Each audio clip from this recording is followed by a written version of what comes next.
না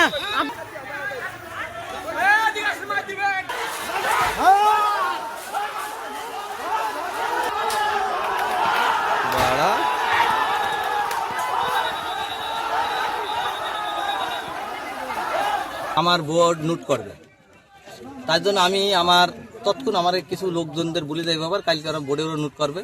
আপনারা দেখছেন আমাদের এলাকার লোক, মানে বেশিরভাগই আমাদের কড়ি গাছে আর আমার গ্রামের লোক, অন্য কোনো গ্রামের লোক নাই। আমি নিয়ে আমার নিরাপত্তার হিসাবে আমি কেন আসি। আমি যদি তারা যেটা বলে যে আমি বৈধ না বা অবৈধ যাই হোক, তো দেখবে কিনা প্রশাসন, কোনো পাবলিকের দেখতে আর একটার নাই। তাই যে না হয় কালকে আমাকে ভিজিএফের অফিস থেকে, খাদ্য উৎপাদক অফিস থেকে আমাকে কল করে, আমি যাই ভিজিএফ বা ভিজিডি দুইটাই সই করি, আজকে মাল আসবে, সেই মালটা ওরা নোট করে নেবে। এইভাবে ওরা পরিকল্পনাভাবে আমতল, মানিকদি বা অনেক জায়গাতে কালু চেয়ারম্যান আপনারা দেখছেন, সে একটা সভাপতি ছিল, সে এখন বর্তমান সেই লোকজনের লিড দিয়ে সামনে এসে দাঁড়িয়ে দেখেন লিড দেয়। কিন্তু আমরা আপনারা দেখেন আমরা বোর্ডের পাশে, আমরা নিরাপত্তার হিসাবে বোর্ডের পাশে বোর্ডের নিরাপত্তার জন্য আমরা দাঁড়িয়ে আছি সাধারণ জনগণ নিয়ে। আর ওরা বলছে যে আমরা মাল লুটপাট করছি, কিন্তু মাল তো এখন আসেই নাই, তো লুটপাট করবে কেন?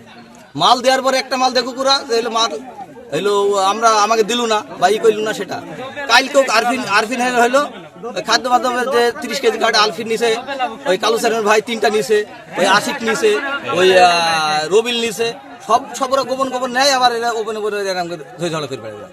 কি জানলাম বলছে এখানে প্যানেল চেয়ারম্যানকে কেন্দ্র করে আমরা প্যানেল চেয়ারম্যানের কাগজ তুলেছি, যে আসলে প্যানেল চেয়ারম্যান কি না এটা আমরা দেখার জন্য দেখছি যে দায়িত্ব পালন করছে সে আদৌ প্যানেল চেয়ারম্যান না, সে কাগজটা আমার কাছেও আছে এখনো। আচ্ছা, গত তারিখে যে ভিজিএফ ভাঙার কথা ছিল, ভিজিএফটা ভাঙিছে মুষ্টিমেয় কয়েকজনকে সাথে করে, ইতিপূর্বে এইভাবেই সে ভাঙে 2-4 জনকে সাথে করে ভিজিএফ ভাঙে দেয়।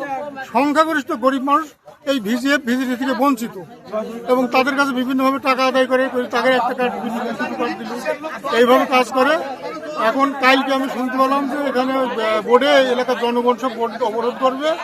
এই সংবাদ শুনে আমরা সকালে আমি আবদাল সহ একজন নেতা এখানে এসেছি। বিএনপির আর একটা গ্রুপকে দেবে না, সভাপতি আচ্ছা, তাকে একটা দেবে না, একটা দিও নি। আমি তার কাছে লোক মাধ্যমে বারবার অনুরোধ করেছি যে এটা গরিবের হক, গরিব পাক, গরিবের হক নিয়ে তোমরা কেউ মারামারি কাটাকাটি করো না। সুতরাং তারা এটা প্রত্যাখ্যান করেছে, এই জন্য লোকজন সব এখানে আইছে যে আমরা এই ভিজিএফের সুষ্ঠু বন্টন চাই, এবং সে প্যানেল চেয়ারম্যান না, সে যদি কাগজপত্র দেখাতে পারে তাহলে আমরা চলে যাবো।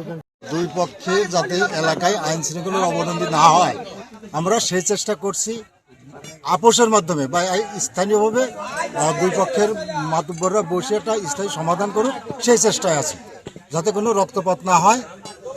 আমরা সেইভাবে চেষ্টা করতেছি। বাদবাকি সকালবেলাতে দেখছি যে দুই পক্ষই উত্তেজিত, তারা মানে দখল পেশি শক্তির মাধ্যমে দুই পক্ষই দখল রাখতে চায়, কিন্তু সেটা আমরা তো হতে দিতে পারি না।